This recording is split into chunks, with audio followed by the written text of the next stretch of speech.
What's up, y'all? It's Shuffle here with Ranger, the Fantabulous, the one and only, and we're going to be talking about taunts and how problematic it can be, the implications, and just general dissection of the mechanic in Darkest Dungeon 2. Go figure. So, got a special guest that I can't segue properly to. What's up, man?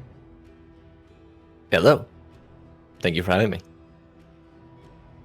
Yeah, see, boom. It's that easy. I was hoping you'd talk a bit longer because I'm trying to fix my mic arm, so I was like trying to do it while you were saying stuff, but you know what, that's fine. This discussion is taking place is because Taunt is a newer mechanic in DD2, wasn't in the first game, and it was introduced in the second game, and in other games with, you know, RPG aspects, Taunt is becoming just a very prevalent staple. Like, they don't even call it different things anymore. Sometimes it's like provoke or provocation or something, but otherwise it's usually taunt, and it does the same thing. It makes people attack someone specifically. So this is how in like an MMO or whatever, if you have a team, this is how your tanks can draw the attention of monsters without having to do other stuff, you know, just like it's their button. They go, hey, come here. And then they square up, hit the defense buttons, and then that's how it goes. But in DD2, it's not just the two of us. You know, we've talked to many other people, and something that comes up a lot is how taunt is just very problematic the longer the game goes on. And so, as I said before, we're going to talk about that right now. And I don't know if you have any opening thoughts, my good sir. In terms of anything that's like hasn't been said already, not really, no. Just mostly just my general consensus and opinion on why taunt is so problematic the longer you play the game. Yeah, it's true. One of the things that it kind of gives me trouble to even, I guess, be harsh on taunt is that for newer players, I think it's actually a pretty solid thing because they don't know what every single enemy does. They don't really know all the strats, and so taunt's kind of like a safety net where you go, I'm not sure what's happening, so I'm going to hit taunt and hope for the best. And I think in that instance, it's okay, but you know, when you get better at the game and you understand what the enemies are doing, taunt can just break some encounters. There are a lot of cases where taunt can help. As you mentioned before, it does help newer players if they don't have any idea how the actual fights operate. The issue is, once you know how the fight operates, you realize that taunt is just a button that you can hit anytime. In 90% of cases, there is absolutely zero risk in the investment that you hit the taunt button in most encounters. There are certain exceptions. Like, I would argue that with some, especially in the ghoul encounters, or so not ghoul encounters, but like the gaunt encounters, if you taunt, you could get bitten by both zombies and one of them could disease you. But even if that is the case, then that disease would have gone through on a character that wasn't taunted anyway. But if you're taunting with, say, Man-at-Arms or something, and you get a disease that's manageable, that can actually turn into an upside if you find the correct cultist trinket. So even in that regard, you're still having very minimal risk. It's true. And one of the staples of the series is trying to turn negatives into positives. People did this in the first game with, like, Crimson Curse. They started calling it Crimson Upside because the downsides kind of suck, but they were pretty easy to mitigate. But then the upsides were insane. And in this game, it kind of follows the same trend, like you were saying, with getting a disease on someone. Like, if Man-at-Arms gets, I don't know, rabies, the worries, wasting sickness, you know, just these very low-impact diseases, and then you find Sickening Silence, which is the cultist trinket that's being referred to, you just have a stupidly powerful Man-at-Arms all of a sudden. And in that instance, it's not as bad to me, but I do agree with the central statement, which is that there is almost no risk involved with hitting taunt because a lot of the characters it's going into are ones that can either just take the hit or there's some kind of upside. So Man-at-Arms, generates 10,000 block tokens a turn, so he can pretty reliably take that hit, especially since Retribution still has Taunt, and with Bulwark, Standfast has it as well. But then you look at someone like Leper, Leper has Intimidate, and this is a pretty solid taunt move, and it weakens the one target, but the reason I like this a little bit more is because Leper weakens a specific target. And even though he's taunting himself, the other couple... Also, I rolled a Breacher Leper, hold up. But, what is it? So the other... the other enemies that are swinging at Leper, they're still going to do, full damage and stuff. And he doesn't mitigate that, and he can only use this taunt up in the front, so I feel like, and he has withstand for the first 3 spaces, but that's limited.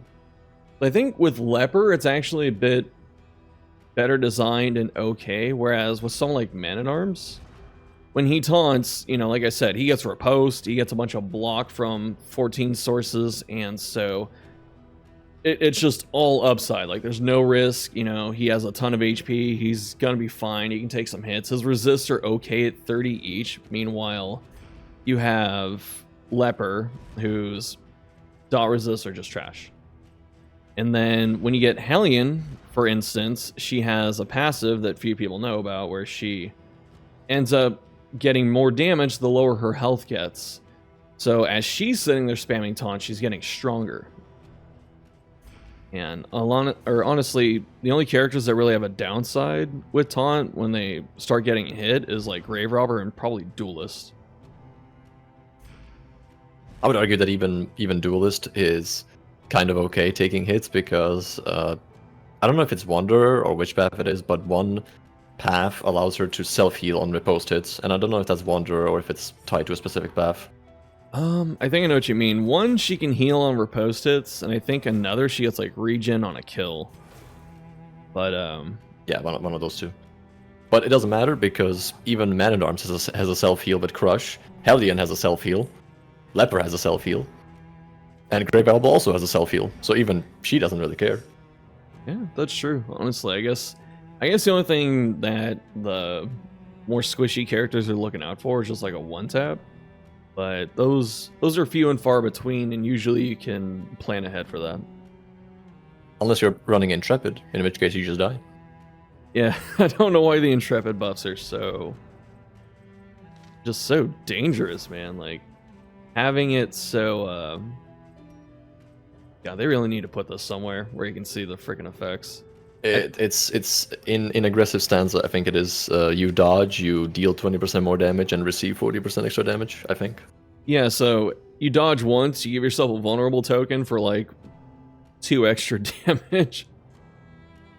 And then really cool. I know the other one, if you're in defensive stance, you lose dot resist, but you get crit, and it's 5% dot res, and that's totally okay. I don't understand why one side is you take 40% more damage per stack. After 2 dodges, you get 1 shot. And then the other one is -5 or 10 dot res, which is much easier to deal with. Especially when you're, fighting ordained enemies that will give you the dot anyway. True.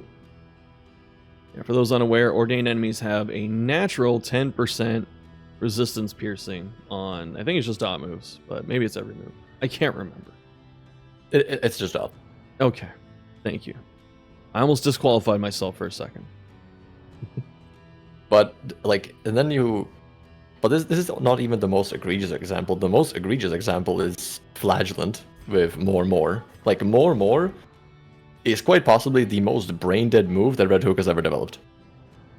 It could be. It's up there with I don't know, blinding gas in the first game, but this is so...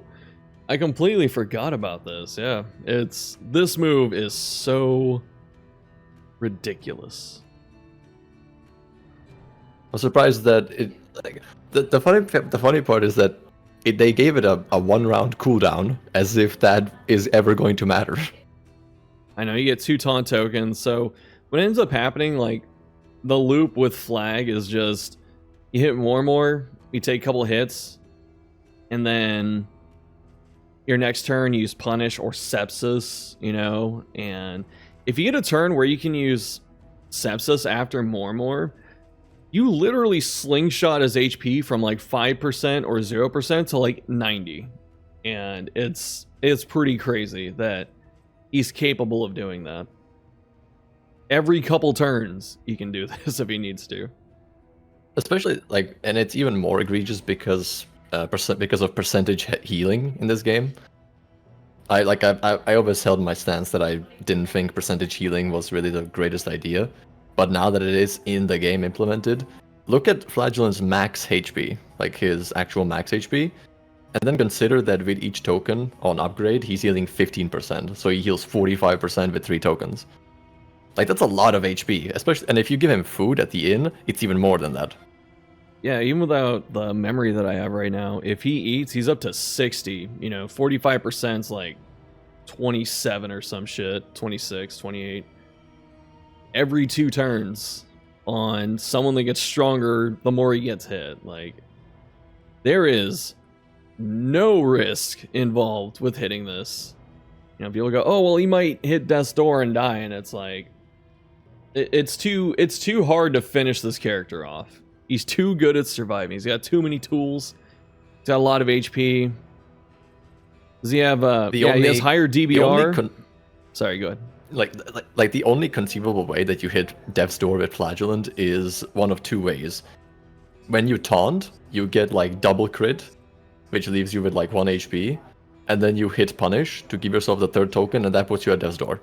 That's like the only way you're actually hitting Death's Door. You're not hitting Death's Door just by hitting this button. Unless, like I said, you're getting crit 3 times in 1 turn. Especially if you hit it when he's full HP, because it's very hard for a set of enemies to chew through most times 55, 60 HP with one set of actions. And you have your other 3 hero turns. Like, we can't forget something like that. So it is incredibly hard to burst him down through something like this, and he's almost immortal, just straight up. Like, one really has to consider who thought that designing this button is a good idea. When you consider the fact that when you're a knowledgeable player in this game, and you know, you don't even need to be like super good at the game. You just have to have like really good internal knowledge of how enemies work and what they can do.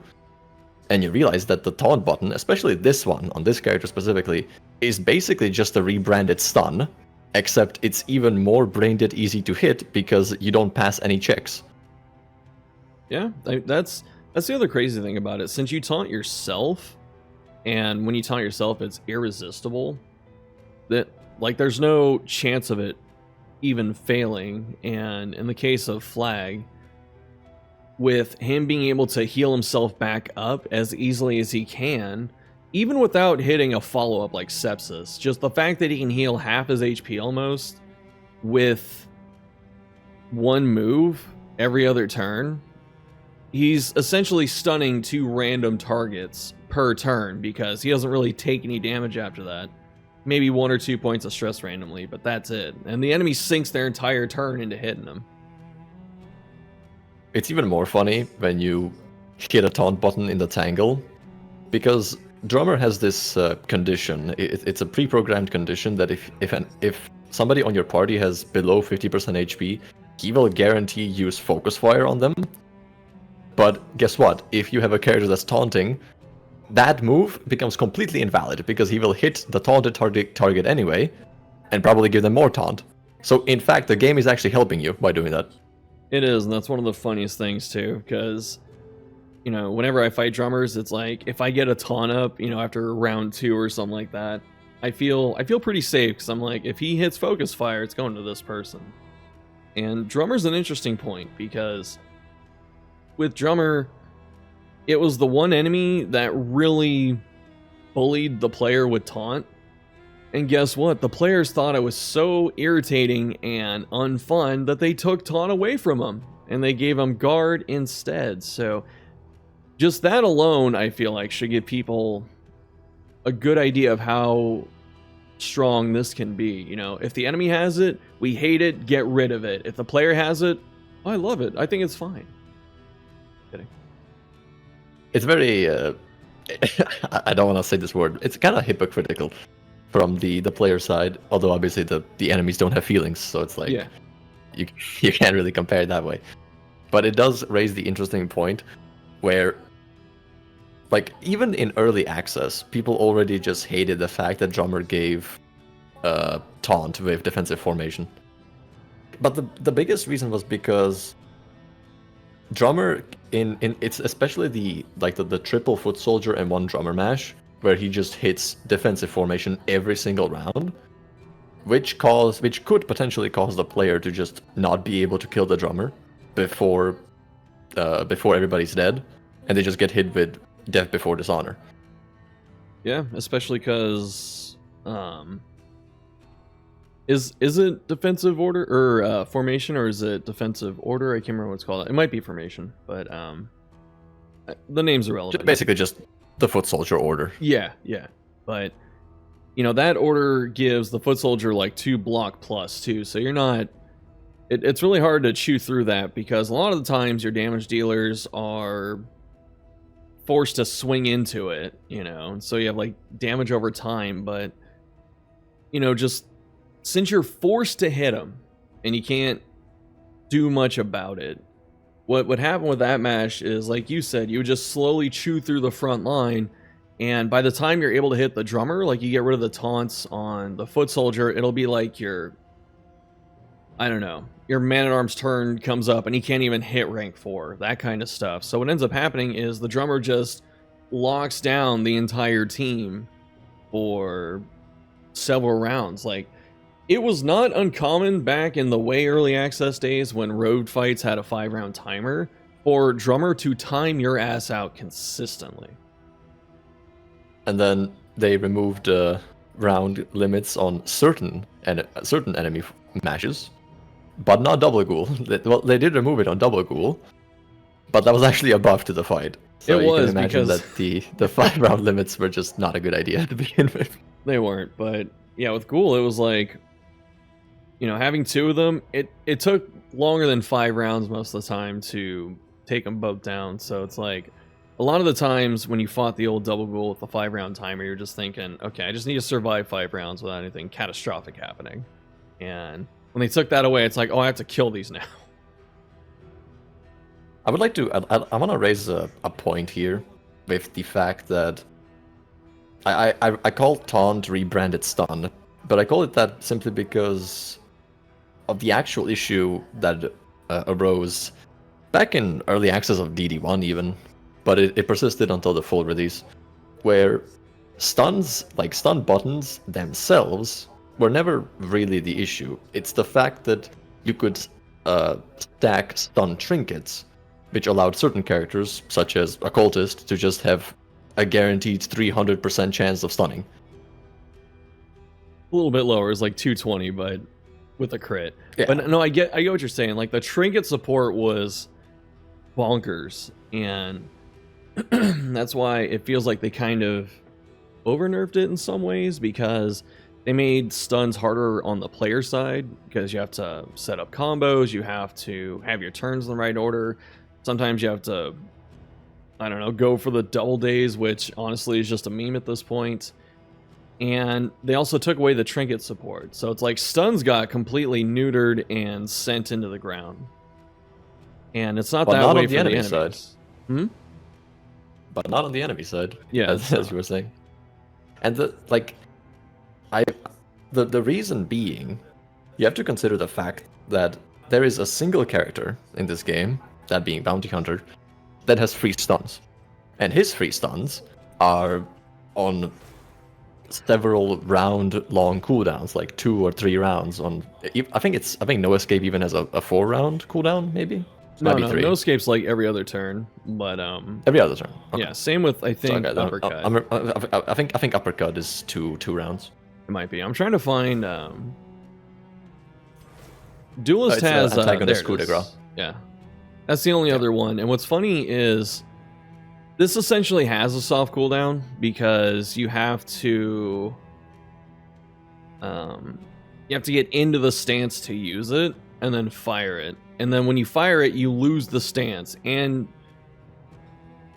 it's funny because coup de grace doesn't break the game in any way. No one is ever out here saying, my god, the stun on antagonist coup de grace is just such a headache. I'm so sad that stuns came back. Like it's not impossible to balance player side stuns is what I'm saying. And I'm not trying to say that players need stuns over everything else. I'm just saying that since we're comparing it to Taunt, which is a fair comparison, right? I know some people might get it twisted and try and blow it out of proportion, but essentially what you're doing is you're making the enemy spend a really bad turn with Taunt, and stun makes them take no turn. And with how strong Taunt can be, and how easy it is to mitigate the enemy turn that's hitting that person, they're essentially stunned. It's a soft stun. So that's why we keep making that comparison. And it's also worth noting, you might notice that coup de grace, however the hell you pronounce it. I was corrected by a French speaker, and they said it was coup de grace. Then I will refer to it as coup de grace. But coup de grace and disorienting blast, they both essentially have a requirement of setup. Disto blast being kind of a worse example here, but because it requires combo. But the reason I'm pointing it out is notice that neither of these hit rank 1. And uppercut hits rank 1 and 2, and stunning blow also hits 1 and 2 only. Whereas every single stun that the enemy possesses can hit every single rank from 1 to 4. And they don't have cooldowns on their stuns. Like Desperate Grab has no cooldown. Even Lord, that has to like eat a corpse to get his taunt move ready, even that can hit any rank. Yeah, and it's one of the trends between the two games is, and honestly, this is a different video, but I think that's why people regard the first one so highly compared to the second, is because the first game is imbalanced, but it's in the player's favor. And right now the second game is imbalanced, but it's in the enemy's favor. So you don't get to feel as powerful and dominating comparatively. The most egregious example of this is the Weber Spider. They have no cooldowns on their stuns. And that stun marks you with combo, which guarantees a crit spid. It's 100%, compared to somebody like Grave Robber that only gets 50% for some ungodly reason. And then it also gives you 2 Wuln. Not just 1 Wuln, 2 Why Wuln. is it 2? That seems too much. I honestly don't know. But there is a single enemy in this game that has a combo stun, and I bet nobody even knows that it has a combo stun. Alright, hold on. Let me think about it. Whatever. I'm taking too much time. Tell me. It's Antiquarian. That's right. You know what? I was nowhere near that. I was going through each faction in my head, and I went through Pillagers, and I was like, the cannon? No, and I moved on. But yeah, I forgot about that. Anti has one, but it's so hard for her to get it off. It is, because Antiquarian is much faster than the rest of her faction, so she will always go first. And if there is combo on the field, it will most likely get eaten by Finishing Blow first, before she can do it next turn. But it's specifically on Flash Powder. And Flash Powder already dazes you, like with no cooldown. She can hit any rank with it too. And yet, Flash Powder isn't even like a super busted move. Like, it gives you 1 blind and it has a chance of dazing you. Meanwhile, in the same faction, you have Front Mortar, which is a guaranteed rank 1 heavy hitting stun. With movement, which can honestly screw you up and make you spend another suboptimal turn. Especially Leper with his 5 movers. No, dude. Oh my god. I'm just gonna show it. Like, please. Please, game. Please, give this man 50. Please. Alright, I'm done. Oh my god. But the reason there's another reason why Taunt kind of power creeps every single other control tool, especially weak. Like weaken is probably the worst control tool, I would say. Yeah, and that sucks Whereas- because, it's actually one that, Vuln is an offensive control, and, I guess the defense is being able to kill something faster. Blind is just a coin flip, but weaken is consistent. It's like, it's always going to do half damage, but it turns out it's, in many cases, the worst one. Which is funny because, like, if you look at Grave Robber when she got her rework on Repartee, where she didn't need the stealth anymore, she became a pretty, I can't believe I say this on a 25% chance, a reliable dodge tank. Yeah. And the reason is also just the fact that you have to as a player, you have to understand what ignores Taunt in this game. There's not that many enemies anymore. There used to be a bit more enemies, but those were mostly bugs that they just would completely ignore combo, or it was not combo, Taunt. But there is certain cases, like Leviathan, his hand, specifically Undertow, completely ignores Taunt. Even if you have, like, the only way he will actually abide Taunt is if both marked people are in 1 and 2, and one of them is taunting. Actually, I don't even think that would work because he ignores the token completely. He can just choose to undertow the rank 1 person even if you're taunting. So that example doesn't work either. Yeah, I mean, the best you do in that situation, one of the few times guard is better, is, both of them are up front, and then you have one person guard the other, and it guarantees that person gets hit. Which is funny because Leviathan used to ignore guard as well. Yeah, those days. Also, while you were explaining this, I was listening, but I was also looking up something because I had a suspicion. There are actually 2 more enemies that stun on combo. Do you know what they are? Oh, wait. Stun on combo? Really? Mm-hmm. Doesn't seem like it because it was getting your ass kicked the entire fight. I actually don't know. I thought Antiquarian was the only one. Well, this one's newer, so Collected Highwayman and Man-at-Arms, they only stun on combo. Oh, right. It's hard to notice, though, because combo is thrown out on every character in that fight. Yeah. I forgot that Crush and Headshot from Collected Heads also stuns. Yes. Why does Headshot stun? Who knows? Yeah. Oh, it's funny too because they hit every rank, Classic. just in case. But the launch ranks are restrictive. You can only use Collected Crush from the front and then Collected Headshot from the back. Yeah. So at least you have that going for you. Yeah, but and then Collector spams Life Drain. Yeah, that move needs a cooldown, but we've been asking for that since he came out. Whatever. Different topic for a different video. But the reason I bring up Leviathan's case specifically is because either the enemy ignores Taunt, which is pretty rare, or the enemy will just straight up cleave your entire team, and that will also ignore Taunt. But guess what it also ignores? It also ignores guard, which is like it almost feels like Red Hook took the balancing path of making Taunt unreliable by making every single control tool except for Blind unreliable also. Like in the Leviathan fight, your entire team gets cleaved twice a turn, and that's the entire quote-unquote difficulty of the fight. Just your entire team getting cleaved and diseased and bled. Yeah, moved around. With the thing that sucks too is because, people might go, oh, with AoE moves, cleaves, if those are hitting everyone, then why taunt? That's a wasted action on your side. It's like, true.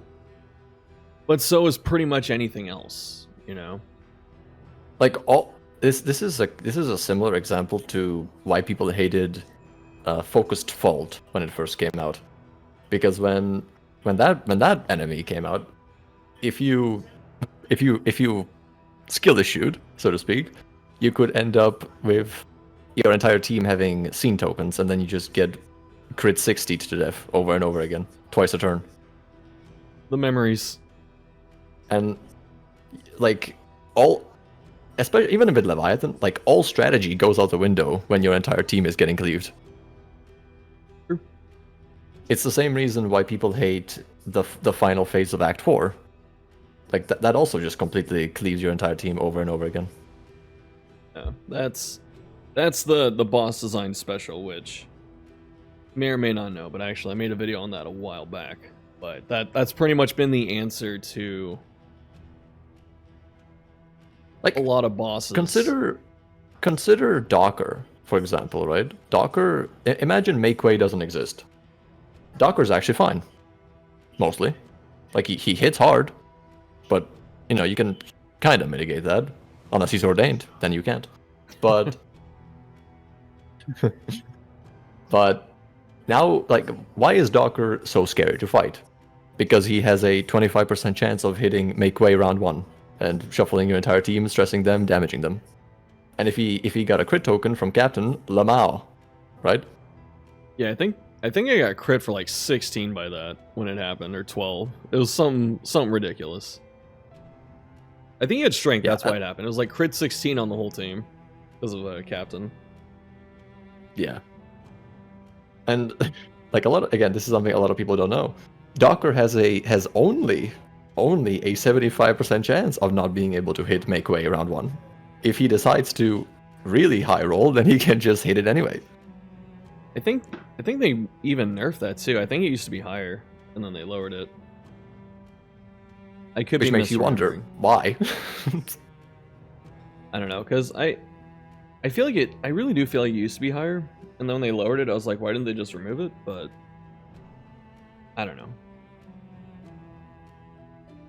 Yeah, but like, they had that for Shroud example, nerf patch.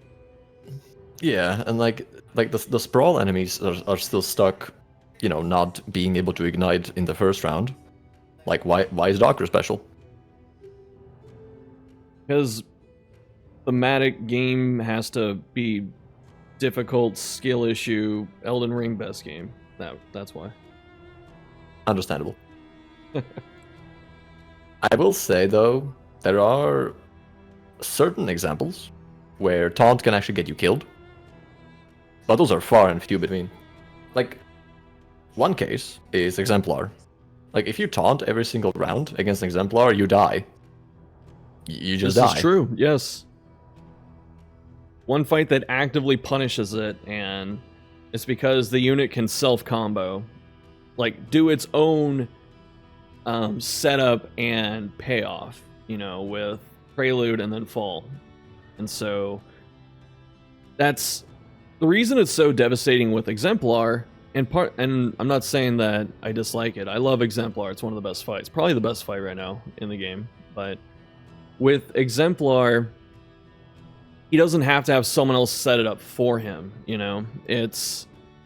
He'll do his best and, you know, hit someone, get the combo, and then they're technically taunted anyway. Like, if you ever use taunt in that fight, you're supposed to try and break it up in between his moves, but even then, he can still, like, next turn he goes twice and he still hits someone that has taunt and combo. But that's a great example, and it's a very tasteful example because it is a boss or an enemy that can work past taunt and punish you for it, but it does it through its boss mechanics, you know, what the monster's trying to do strategically, instead of like, oh, you have a taunt, I'm either going to ignore it or I'm going to hit the entire team. He actually focus fires people and punishes you on it.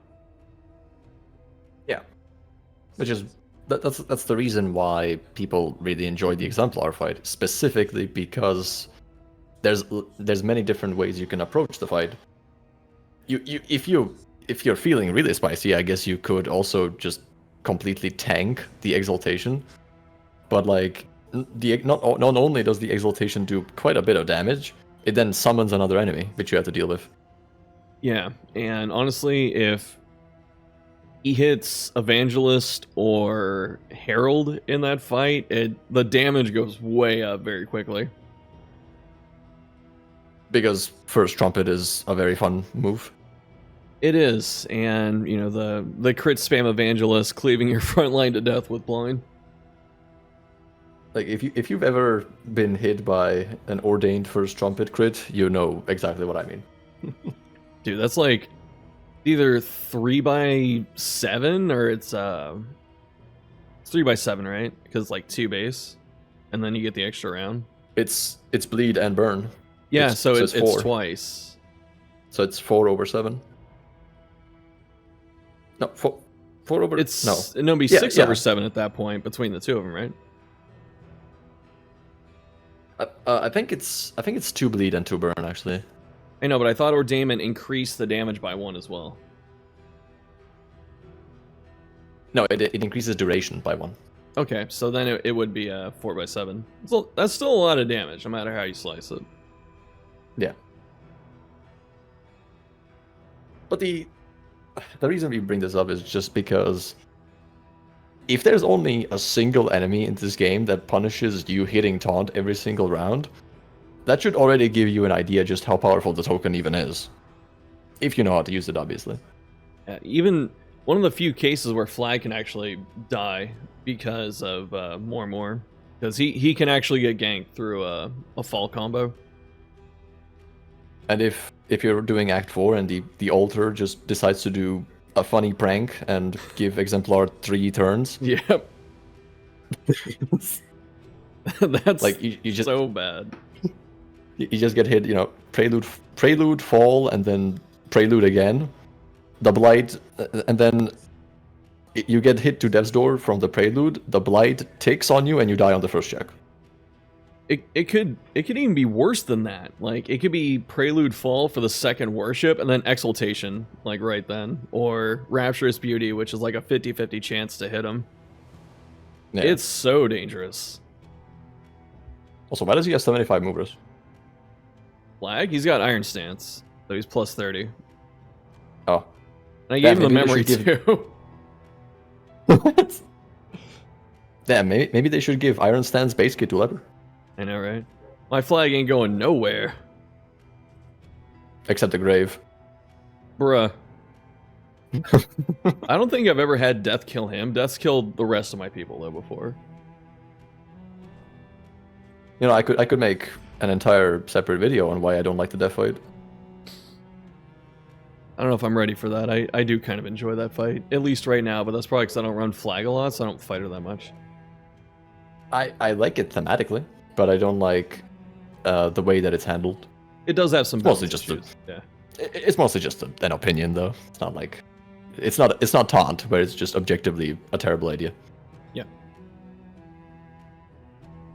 All right, so I don't know if you have any other immediate points, but I do have a couple more things I was going to mention. If you're ready. I think I exhausted my list, so okay. You can go ahead. Actually, you kind of covered this, because the next thing I had was how Taunt limits design space, because, it makes other, specifically, like you were already saying it makes other control things worse, and Taunt is irresistible, which we talked about earlier, so it's like there's no chance for it to fail, and since it's so easy to use, like we were saying earlier, you don't have to learn the game. You can have 1 or 2 characters with Taunt every run and just slam it outside of Exemplar, and like the game plays itself, like especially if you have 2 Taunt characters, because everyone is swinging into both Taunt characters every turn, so like that's 4 turns sunk into them while everyone else is safe. And something also I want to talk about. Oh, go ahead, sir. I think the only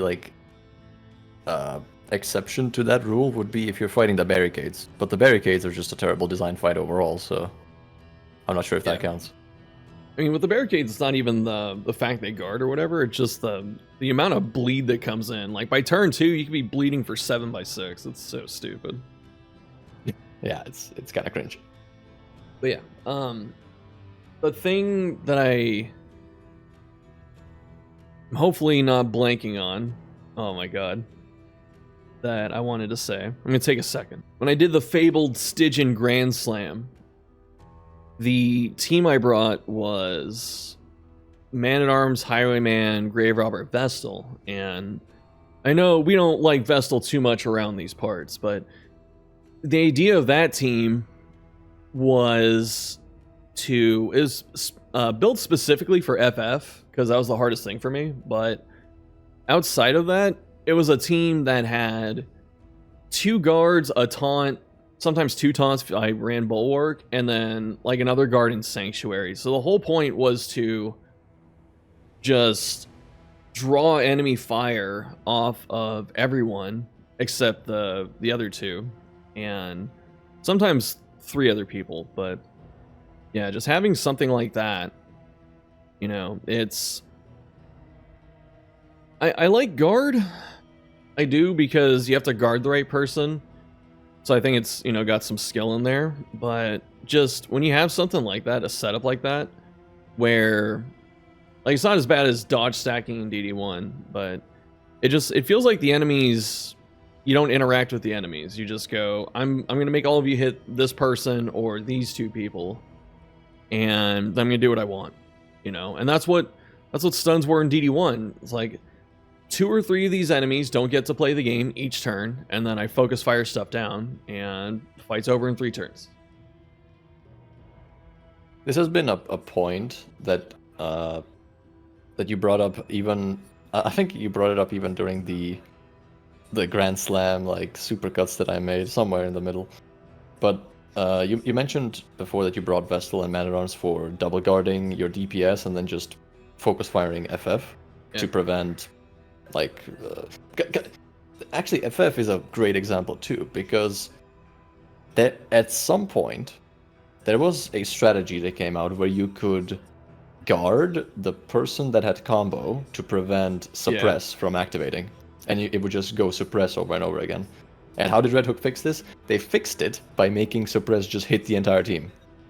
I know, it's always the switch to flip, but for the record, too, this was one of the older iterations of FF. This doesn't happen as much now, but pretty sure Thick was the one that came up with that, with the suppress strats. So shouts to Thick, always breaking the game in some weird-ass way. Like, one has to really, like, consider, because it sometimes it feels like Red Hook or somebody just seems to think that guard and taunt are interchangeable, because in essence they get countered by both ways, you know. Either the enemy ignores guard somehow, or it just clears your entire team. Yeah. But that's like the one situation where guard and taunt are basically the same button. But in every other situation, taunt is superior to guard in almost every single way, because it gives you something in return. Like, withstand gives you block every turn. Retribution gives you riposte. You get healed off more and more. Crusader's probably got the most, quote, fair taunt besides Leper. I think Leper's taunting is pretty fair. Although Bulwark is ridiculous. I don't think people understand how stupid this move can be. It's so good. You gotta love how this jumps from 2 to 4, by the way. Meanwhile, yeah, Divine Comfort jumps from 2 to 3. I know, and even though Comfort hits the entire team, you know, a lot of these dot ticks, you know, later, at some points, they start at 3 or 4. You know, Maiden the Fetter hits you for 4 blights, and Comfort can't 1-to-1 that, you know, and she can do that every turn. But the fact that Bulwark goes up to 4, honestly, that's what makes the move insane. You get 3 taunt, you get 3 of the most busted token, and then you get 2 block. He doesn't need block plus, he can stay kind of safe, and then you get 4 4 regen. Massive. Like, it reminds me a lot of Flagellant's Undying. Like, that jumps from 3 to 5. Yeah. Yeah, there's definitely, again, I'm not going to pretend to know what people are thinking, but this, it seems like group regen is, carefully handled, like, very meticulous, we put the flask under the dripper and put like 1 drop at a time kind of thing. And then with the single target regen, it's like, let's see what happens. And they just pour, a bunch of acid into the mixture. I don't know why I'm using chemistry examples. Are they making the Powerpuff Girls? Yeah. With Undying, they poured in Chemical X. God, a throwback. But like, consider like even just this button, right? Like, trading 10% HP from this character that has 50 max HP or something like that. Like trading 5 of Flagellant's HP to give 15 HP over 3 turns to another character. Hell yes, I'm hitting that. I think you can crit too. I can't remember. I know regen crits in yeah. the first game. I don't know if it crits in this one. I believe so. I think it's a 5% chance. Anyway, sorry, I'm distracting. What were you talking about? I lost track. You're talking about just the taunts on the other characters. Like I brought up Bulwark. Right. And and I mentioned that compared to Guard, like Guard doesn't really give you too much, especially if you like look at Sanctuary as an example, right? Sanctuary is probably the worst Guard in the game. Let's not kid ourselves. It's decent. Hold on, I might have one better because of the stress heal. Yeah, the stress heal kind of saves it. I think this is almost what Guard should kind of feel like. This is pretty close to what I would deem as fair. I think the worst might be God, he has a guard, right, on one of these. You can't. Yeah, it's the Templar. I think it's Templar. Yeah. Yeah. So this one's pretty not good, because he doesn't even get block off this, and the target has to be low health to transfer the regen. So you somehow have to get regen on yourself, but they have to be low enough HP when you're guarding. You have to not be dying, and then you give them regen. So, there are cases where it works, but a lot of times this is pretty difficult to piece together. So I would say it's slightly worse than Sanctuary. It's very good that they gave it a 2-round cooldown too. I would have been hitting this every single turn if it didn't. Yeah, I know, right? I didn't even realize that. Yeah, this is one of the times where I'm like, let's buff this. But this is like, this shows that I have not played around with Templar too much because I did not know it was this bad. Yeah, I kind of forgot about it. I played Templar the most, I think, because I really like it, but I don't hit this. I tried it the first few times. I was like, this isn't doing anything. I'd rather just Bulwark. Instead of giving them my regen, I just get hit instead. Like, I don't even understand the logic behind it, because consider this, like, you have 4 regen, even Divine Comfort, even Tenacity. It gives you, I don't think it's Tenacity, it's my Radiance instead. Radiance, It gives you regen? Yeah. Like, this doesn't have having to be below 33% HP condition to get regen. Why does Rallying Cry have that? Yeah. Like, I feel that they wanted to make it easy enough to transfer it, but the threshold for this, honestly, there should be no threshold. Like, this would be a cool way for Crusader to be a stronger support. Not that he's not pretty good at that already, but just put regen on myself, get a tick of it, send it to someone else. I don't know why the conditions here. Even weirder still, can you hover over Radiance again? Explain to me why Radiance goes from 2 to 3 instead of 2 to 4, doesn't give you block, doesn't give you taunt. All it does is just give you some burn res, setting yourself up for the next round, when you can just hit Bulwark, which gives you 4 regen, 3 taunt, and 2 block, and you've negated 3 attacks from the enemy. Yeah, for these, I don't think... I don't treat Radiance as a defensive tool myself. Like, this is, you know, if you're spamming Holy Lance or Zealous and you have, like, Runaway on the team, you know, the healing's a bonus, but Crusader doesn't hit super hard anyway, so the bonus damage doesn't help him all that much. It's like 2 to 3 extra damage. Yeah, the 30% is just nothing. Yeah. And here's something that I never understood about this game. It's related as well. They made the token system, which I think the token system is pretty cool. Like, I like it, personally. I like it a lot. But then you have these weird moves where it's like... It doesn't give you, like, if... Like, imagine if Radiance, instead of being 30%, was like... It said, like, if target is burning and you hit them, you get 2 strength, for example, right? I feel like that's already way more value than this gives you by itself. Yeah. But that's beside the point. No, that's just me ranting. I was just processing that. I was like, yeah, 2 strength would be pretty good. You don't 2 strength might be too much. It had to be like 1 on mastery, I think. But that's just numbers tweaking. The concept is good, and it doesn't restrict you to. Actually, this one doesn't restrict you to range damage either. But like, are you gonna Radiance, and then Zealous, and then Smite or Reap? Like, a lot of setup. It's easier to just have like Dragonfly Radiance and then do it that way. But I'm getting off track. But what I wanted to point out is like, what's the cooldown of Bulwark? It's like, is it 2 rounds? I think so. Yeah. Yeah, 2. Meanwhile, Radiance is a 4-round cooldown, and it's just a way worse button. Like, and the reason this button is so busted isn't even because of the block. It's not the regen. It's not the regen, believe it or not. It's the taunt. It's the 3 taunt. That's what makes it so good. 3 taunt, in a lot of cases, will get you from the current round, especially because Crusader's kind of slow. He's going to go at the end, so when he taunt, it's going to last, you know, the next round, probably 1 attack in the round after, and then you have it up again, and he's most likely healed all the damage he took. With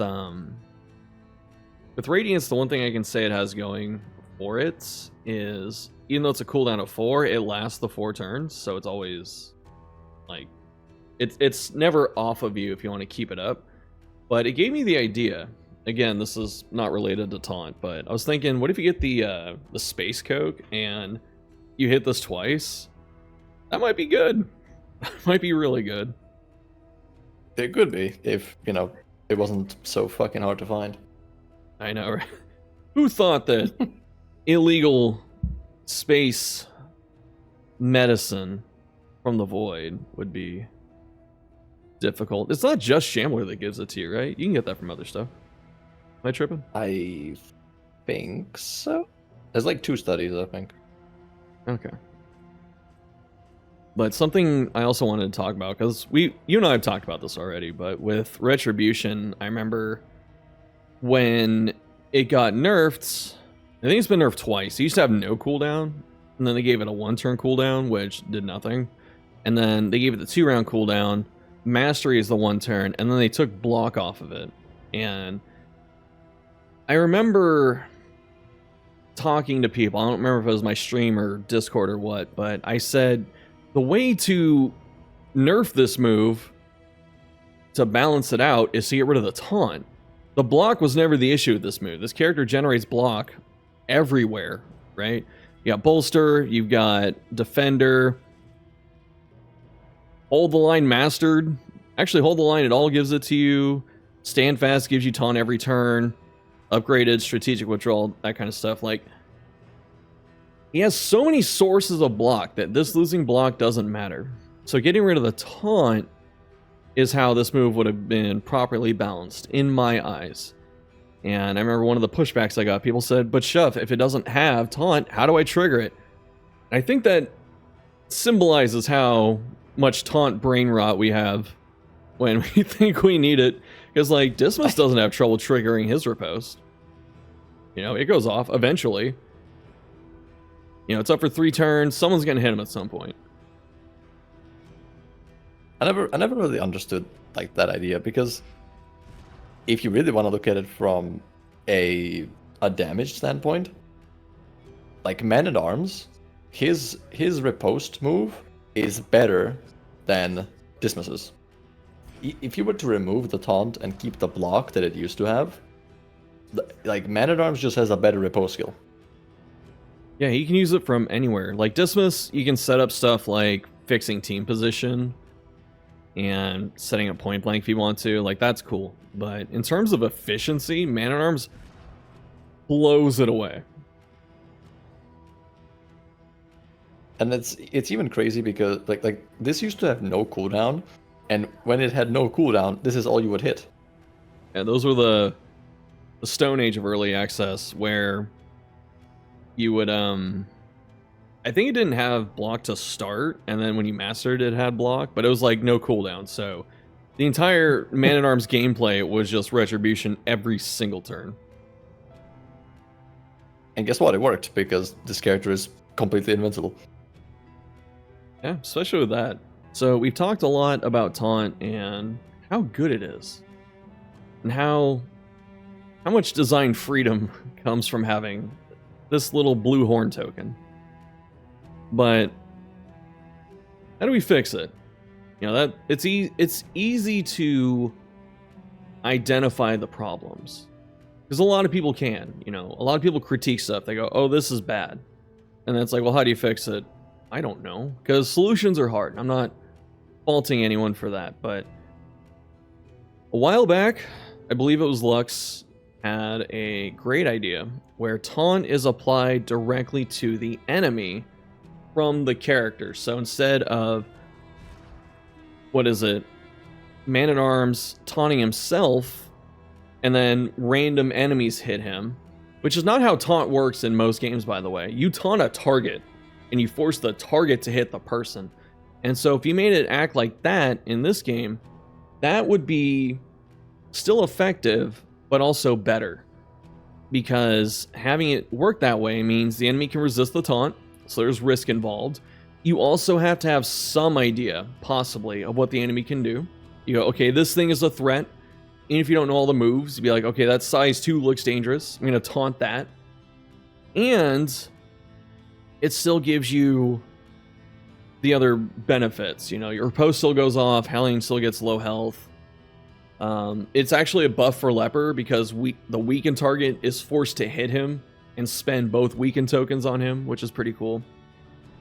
And I had 3 points to that, but I kind of smashed them all together. So the other thing too is Taunt is really good in just every single situation, whereas if you have it so it targets one person, the more enemies there are, the weaker it gets. And so it's still good for like bosses, mini bosses, and stuff like that. The other idea for balancing it, quote unquote, is honestly just take it off Man-at-Arms. Just get rid of it. No stand fast taunt, no retribution taunt. He's a cover tank. You know, that's still good and fun and effective. Leper can still have taunt. I'm totally fine with that. Hellion can still have taunt. Totally fine with that. Grave Robber taunting someone else is honestly one of the coolest ideas I've seen in this game. So shouts for that. And then Flag, more just has to disappear. We need less. Haha, funny. Duelist, it's okay. And then Crusader Bulwark's just a little too strong, but that's one button. So I've exhausted my talking points. So I don't know if Ranjor has anything to add before we wrap up. Honestly, I think Lux was on the greatest idea in terms of fixing it. I think that would be the best way of doing it. Mainly because if you were to just remove it from one character but keep it on certain others, it's kind of a band-aid fix compared to actually like reworking it. Simply because a reworked taunt token, the idea that Lux suggests, would actually open the door open to certain strategies and you would have to actually, use your brain somewhat to know which enemy is the biggest threat, and you would have to learn that by playing the game. On the other hand, what I would also like to see while they're reworking that is to look into some of the enemies and get rid of full party cleaves, because if you rework the taunt token but you keep the enemies as they are, then you still just have the problem now that you've just pushed the game even more into the enemy favor, because now you can't even get rid of that garbage. Yeah, it would have ignored the taunt anyway, but even though that it ignored it before, like full party cleaves, you still had the guarantee of getting something off, if there's still like one enemy that can focus you. Yes. Like, why does consider the Arbalist in the Tangle? Like, if he needs an order token, sure, but like once he gets the order token, he just cleaves your entire party with bleed, and that's not really fun, is it? It's not. You get the rare match where he's in 4, he does piercing volley, but that's not nearly as dangerous. My whole team doesn't have block on, unless I have the wagon tokens for it, then maybe. Even then it pierces block. What the hell am I saying? Something interesting though that you mentioned that I want to kind of expand on with making it so it targets a specific enemy is that fights like Exemplar, you can actually disrupt the combo now. Instead of you taunting yourself and then just eating the combo that way, you can have it so Exemplar actually still combos you. That's not a good example. Something like Bandits are probably a better example because they like to do low blow into finishing blow. And so if there's 2 hatchet bandits up front and one hits you with low blow, you taunt the other one, and then it's going to hit you with low blow because it can't hit the finishing blow. And it still operates the same as that taunt, like the old taunt, but you have the different benefit of being able to weave something else in there, or the rest of the enemies don't, do silly turns by hitting that same target. I feel like I'm not doing a good job explaining that, but I hope it makes sense. I think people will understand. But maybe with that kind of change, especially the one that you suggested, like that example, maybe people will finally find out what the turn order in the top right is supposed to be used for. I know. Not trying to, and I know we're not trying to like difficulty shame anyone. Like taunt's great for when you don't know what's happening, but it's one of those things that when you do know what's happening, it's far stronger than anything else that scales with game knowledge. It's like just knowing when to DPS something, that gets you a little more efficient. You might shave off a couple turns or, dodge a mechanic. But when you know what to taunt, when to taunt, stuff like that, the game, like we were saying before, just starts playing itself. And personally, not the most fun thing. So it's also worth noting that a rework like what Locke suggested would, at least from my understanding of the game's code, would not be that difficult to implement. There's a lot of certain instances in the game already where a character is forced to target a specific person on at certain points in the game. So just applying that similar code to a new token that the enemy has would not be that difficult. Something similar happened during the very first and the second iteration of Focused Fault, where the person that had the scene token could only be attacked by that eyeball that had that the scene token was applied by. So that was like the 1.0 version, right? Yeah, I think it was the 1.0. Yeah, the rank mirror version changes. Where if you could, you'd like shuffle a tank between the ranks or guard or something like that. Yeah, there were just so many versions of that boss. I don't even remember. There was like 7 iterations. Might have been. It's been at least 3, maybe 4. All right, then I guess we'll wrap up here. Thank you, Ranger, for hanging out as always. Appreciate the work. Yeah, thank you for having me. yeah, the commentary. Thank you, noble viewer, for watching. Let us know what you think down below. And we'll see you next time.